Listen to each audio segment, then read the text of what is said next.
Hi everybody, this is Brandykate from your LCSC 8453 Media and Technology class.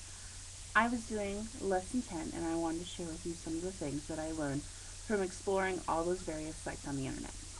The first place I went to was WetPaint, where we created our own wiki. I was able to download pictures of my family, tell a little bit about each of us. I'm going to have an update page and also have our family calendar of events. I think that it's great because I've invited my family and friends to actually come onto the site and to edit their own pages and add to what we have. I hope it can kind of be a little center for all of us to get together and use discussion postings and be able to leave each other notes when we may not be able to get a hold of each other due to our busy schedules and how far we are apart. I think that it's something that I really could use with my students. I think it would be great to have a class webpage site and have each student contribute to the page and be able to edit their own pages and add what they want. I also really enjoy the fact that there's privacy settings. I can decide who I want to invite to actually be on a part of their site to leave discussion postings or even edit their page.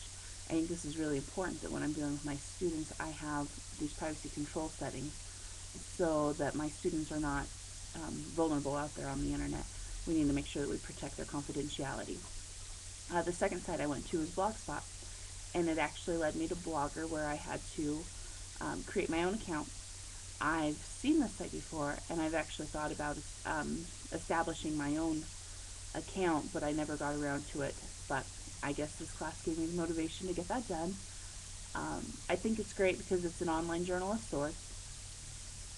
I think that maybe I could have my students use it for some project, for maybe uh, updating their little journals or uploading images into the files.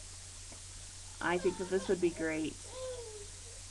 Sorry, I think this would be great to use because again, there are privacy control settings that I can control who views their sites and who has access to them. I went to Ning, and I'm still undecided on if that would be something I'd want to use. I think that it's great that it's a social network of so many different interests, and so many people have gotten onto this site, but not everything that comes up in a search is actually valid to what you searched for. I had searched for dwarf hamsters, and I actually got a couple of bans. So I'm a little unsure if I would set my students free on that, just because I'm not quite sure what each of their searches would actually produce as far as the social interest groups. I went to Google Earth, and I was able to pinpoint where my house should be. I wasn't able to get a very clear picture of it. It was still very fuzzy. The last time that the photos were updated for our area was in August of 2005. I think that with updated pictures and maybe an updated version of Google Earth, it could be a really great resource to use in the classroom.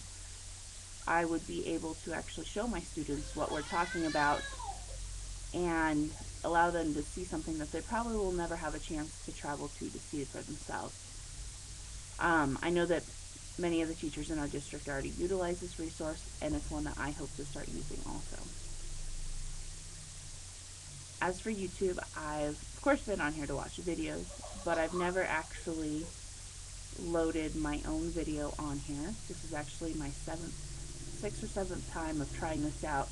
Hasn't quite worked for me yet. It keeps cutting me off around 2 minutes, and it won't save anything past that. So hopefully this one works. Cross your fingers. I think that it would be a great thing for the students to use just so they can see themselves out there and do a little broadcast. But because of the privacy settings and firewall settings in our district, we'll never be able to actually utilize the source because YouTube is not allowed in our school districts. I actually learned about quite a few different internet resources through this assignment, and I think there are some that I will definitely utilize in my classroom later on. Thank you.